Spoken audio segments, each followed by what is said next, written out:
अगर वो मेरा सिर काटना चाहते हैं तो आ जाएं। मैं शहीद होने के लिए तैयार हूं, लेकिन बाबरी मस्जिद बनाकर रहूंगा। ये अल्टीमेटम, ये खुली चुनौती किसी और ने नहीं बल्कि पश्चिम बंगाल के एक मौजूदा विधायक ने दी है। हम सब ने सोचा था कि अयोध्या में राम मंदिर बनने के बाद बाबरी वाला अध्याय शायद इतिहास बन गया है, लेकिन नहीं। 6 दिसंबर आने वाला है और उससे ठीक पहले बंगाल के मुर्शिदाबाद में एक नया बखेड़ा खड़ा हो गया है। क्या बंगाल में फिर से बाबरी मस्जिद बनने जा रही है?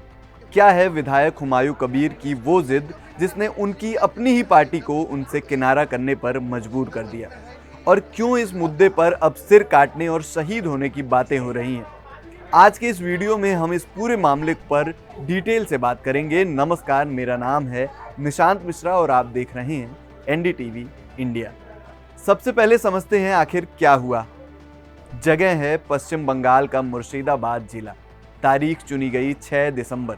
जी हाँ, वही तारीख जब 1992 में अयोध्या में बाबरी मस्जिद गिराई गई थी।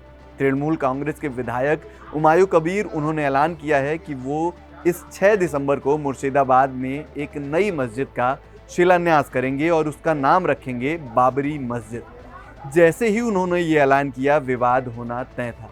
विरोध की आवाज़ें उठने लगी, लेकिन हुमायूं कबीर अपनी बात से पीछे हटने को तैयार नहीं है।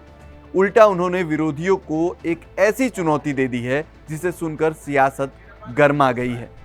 हुमायूं कबीर का कहना है कि वो अपनी जान दे देंगे लेकिन पीछे नहीं हटेंगे।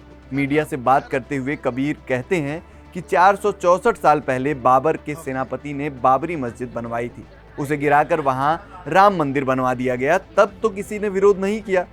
तो अब अगर बाबर के नाम पर मस्जिद बनाना चाहता हूं तो किसी को क्या दिक्कत है?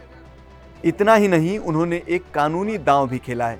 वो कहते हैं कि क्या सुप्रीम कोर्ट ने या देश के गृह मंत्रालय ने ऐसा कोई कागज जारी किया है कि भारत में बाबर के नाम पर मस्जिद नहीं बन सकती?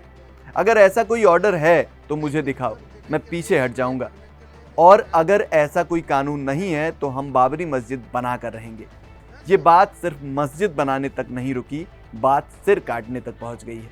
कबीर ने विरोधियों को चैलेंज करते हुए कहा कि अगर मस्जिद रोकने के लिए मेरा सिर काटना चाहते हो तो शिलान्यास वाले दिन आ जाना, मैं तैयार हूं। मैं शहीद हो जाऊंगा लेकिन बाबरी मस्जिद तो बनेगी।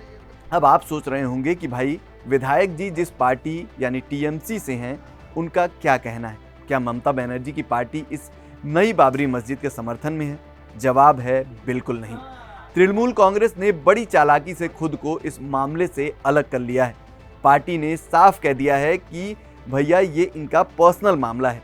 टीएमसी के प्रदेश उपाध्यक्ष जयप्रकाश मजूमदार ने साफ शब्दों में कहा है कि हुमायूं कबीर ने ममता बनर्जी के सिंबल पर चुनाव जरूर जीता है, लेकिन वो जो ये बाबरी मस्जिद वाला प्लान बना रहे हैं उससे पार्टी का कोई लेना देना नहीं है।